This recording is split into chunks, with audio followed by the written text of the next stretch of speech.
Have you ever stayed up late at night studying, drinking an energy drink, only to find yourself exhausted the next day? Many students rely on caffeine to get themselves through their busy schedule without fully knowing the negative effects of this product. Today, I'm going to be explaining safe caffeine consumption and how it can affect the body, mind, and sleep.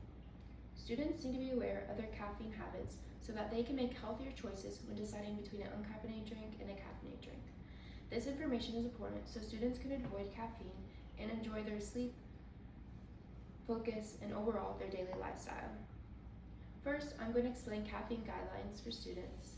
Next, I'm going to describe the physical impacts and how it can affect the body. And finally, I'm going to evaluate the mental effects and how it contributes to sleep. Caffeine affects people of all different ages. According to scholar William Donald in the NASN School Nurse Journal, published in 2026, students between the ages 12 to 18 shouldn't exceed 100 milligrams of caffeine. This information is important because caffeine is a stimulant which affects the nervous system. This places extra stress on the cardiovascular system, which these young adults do not need. According to Caffeine Informer, a website that provides information on caffeine amounts, published in 2019, many teas, coffees, energy drinks, soda, pre-workout products all have 200 milligrams of caffeine or more. For example, this caffeinated drink, Reign, has 300 milligrams of caffeine, which exceeds the daily limit for these young adults significantly. Now that we know the daily caffeine limits for students, let's see how it can affect them physically. According to the AMA and its 2025 article titled, "What Doctors Want Patients to Know About the Impact of Caffeine," students may experience high blood pressure, palpitations, arrhythmias, and even dehydration. And this can make them feel wired or even unconscious at times. Caffeine affects us all differently though. This is based off our genetics, lifestyle, metabolism.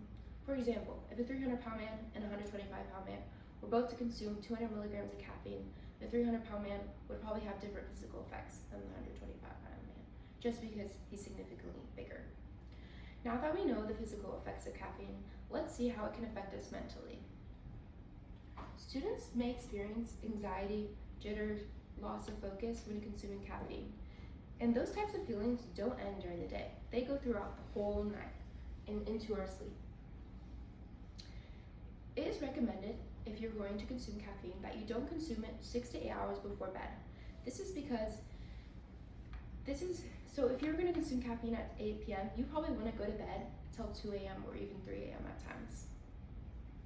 According to scholar Jay Schlichtiger and other colleagues in the Nutrients Journal in 2025, caffeine reduces our sleep quality. So our body does not go to a deep sleep at night once we consume it, and we're much more in a lighter sleep state.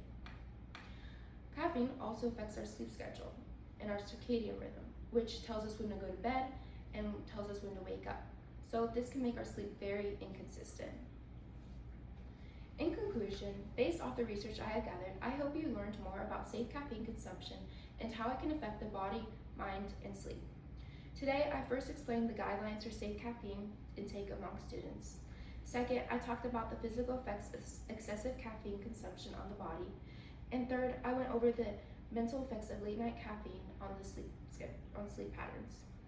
So, going back to the late night energy drink might seem like a quick solution, but just remember, it can affect the body, mind, and sleep.